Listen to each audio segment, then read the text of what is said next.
Making Sense of the Alt-Right by George Hawley, Columbia University Press, 232 pages, $28. Since World War II, American political life has been defined, in part, by a rejection of overt anti-Semitism. Following the Holocaust and the creation of Israel, conservatives and liberals alike have largely agreed that anti-Semitism, and anti-Semitic dog whistles, should be banished from politics and political campaigning. Anti-Semitism was not eliminated, but both political parties pushed it beyond mainstream discourse. According to George Hawley, author of Making Sense of the Alt-Right, elements on the right want to challenge this consensus. The alternative in alt-right is in large part anti-Semitism. He argues that the alt-right hopes to replace the current political landscape with one in which anti-Semitism is an active political force on the right, and throughout American politics. Since the 2016 election season, and especially since right-wing protesters killed and injured counter-protesters in Charlottesville, the alt-right has been in the news almost constantly. What exactly the alt-right is, though, and what it stands for, can blur or shift depending on who is doing the talking. In her recent book Kill All Normies, Angela Nagel suggests that the alt-right is defined by, among other things, opposition to political correctness, feminism, multiculturalism. Jonathan Chait at New York Magazine equates the alt-right with racist populist nationalism, and says those of the alt-right are pro-Russia, virulently anti-immigrant, race-centric, and conspiratorial in their thinking. On the other extreme, Hillary Clinton identified the alt-right as an emerging racist ideology that has taken over the Republican Party. The alt-right is sometimes seen as simply a group of trolls and online bullies. At other times, it is equated with violent fascists. Hawley provides some much-needed clarity. The alt-right, he says, is a loose collection of white nationalists who want to turn the United States into a white nation through restrictions on immigration, and eventually through more ambitious programs of ethnic cleansing. The alt-right is related to older racist movements in the United States like the Ku Klux Klan and neo-Nazis, and to older racist thinkers and theorists like Jared Taylor and Greg Johnson. It is different from the older movements in that its activity, before Charlottesville, was almost entirely online. The alt-right presents itself as edgy, countercultural and irreverent. In contrast to its dour predecessors, it wants to make racism, and anti-Semitism, fun. The embrace by the alt-right of white nationalism distinguishes it from mainstream conservatism in a number of ways, according to Hawley. While Republican candidates often use racist dog whistles, or appeal to fears of Muslims, they also are careful to pledge themselves to the American traditions of equality. Dinesh D'Souza, for example, makes much of the fact that Democrats were the party that supported slavery during the Civil War. Thus he argues that Republicans are the true friends of black people. D'Souza's argument is ahistorical and deliberately disingenuous, but it is, at least, predicated on the belief that racism is wrong. The alt-right, on the other hand, rejects the very idea of equality. Richard Spencer, the person most associated with the alt-right, supports the idea of creating one or more white ethno-states in North America. Hawley writes, "The break with conservative Republican claims to represent equality is most vivid in attitudes toward anti-Semitism. The conservative movement in the post-war period has been adamant about ejecting anti-Semites," Hawley told me.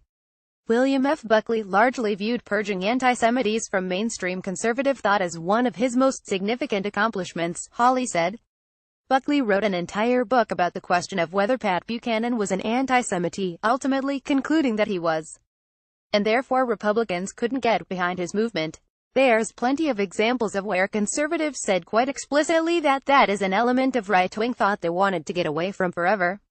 The alt-right, in contrast, Hawley says, for the most part views the so-called Jewish question as being fundamental to what they're about.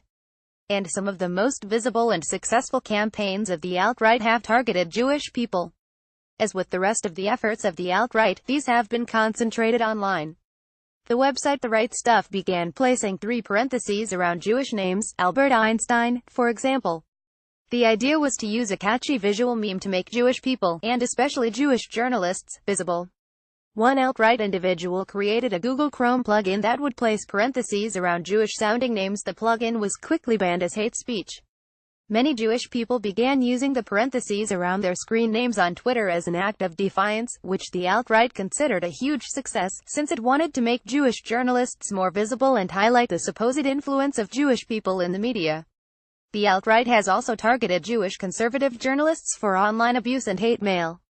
Journalists like Ben Shapiro and Bill Kristol were singled out by the alt-right, which gleefully pushed the idea that conservatives opposed to Trump were disproportionately Jewish. The alt-right does have some mainstream allies, such as Milo Yiannopoulos and Ann Coulter. Hawley describes these figures as members of the alt-right. The alt-right fellow travelers like the trolling and being viewed as being more edgy and countercultural than regular mainstream conservatives, Hawley says. But they do tend to stop short of calling for explicit racial nationalism. The alt-right likes to claim that its influence in the election was determinative, a claim given credence by the fact that Hillary Clinton devoted a major speech to the movement, raising its profile. However, the truth is that the power of the alt-right remains limited. Steve Bannon and Stephen Miller could be considered members of the alt-right, Hawley says. But Jared Kushner certainly isn't, and Trump's own ideological relationship to the movement seems opportunistic rather than committed, though his both sides rhetoric after Charlottesville suggests a disturbing willingness to be associated with Nazis. Be that as it may, Christian conservatives, whom the alt-right mostly rejects because of their connections to Jewish traditions and Zionist politics, remain exponentially more important to Trump's coalition than the alt-right. The alt-right has perpetuated itself, Hawley told me, because so many people are able to take part in it anonymously and live their normie lifestyle. However, there is still a major taboo against vocally advocating white supremacy offline. People who have been identified as alt-right posters have lost their jobs and marriages. Without the ability to organize and lobby offline, the alt-right has limited ability to elect candidates even within the Republican Party. Even if the influence of the alt-right is restricted to the realm of online culture, though, it can still be dangerous. Online harassment and threats can cause serious harm. Alt-right-associated trolls seem to have been implicated in the effort to use strobe and GIF images to give Jewish journalist Kurt Eichenwald an epileptic seizure. The alt-right uses humor and memes, allowing it to make racism and anti-Semitism seem cool, interesting, funny. Denouncing anti-Semitism can seem boring or staid. Many people on the left, and many who are certainly not anti-Semitic, cheered the attack on Eichenwald because they thought an attack by a GIF was funny and inconsequential. As Hawley notes in his book, the fact that the alt-right seems silly and harmless is part of why it is dangerous. The alt-right is a warning of how threatening white nationalism, and racism in general, can be for Jewish people. Trump's move to embrace more overt racist dog whistles against black people, Mexicans and Muslims inspired and emboldened the alt-right, and helped open up space for more overt anti-Semitism in American political life. If white nationalism becomes more acceptable, Jews will be among those who suffer. Noah Berlatsky is a Chicago-based author and journalist.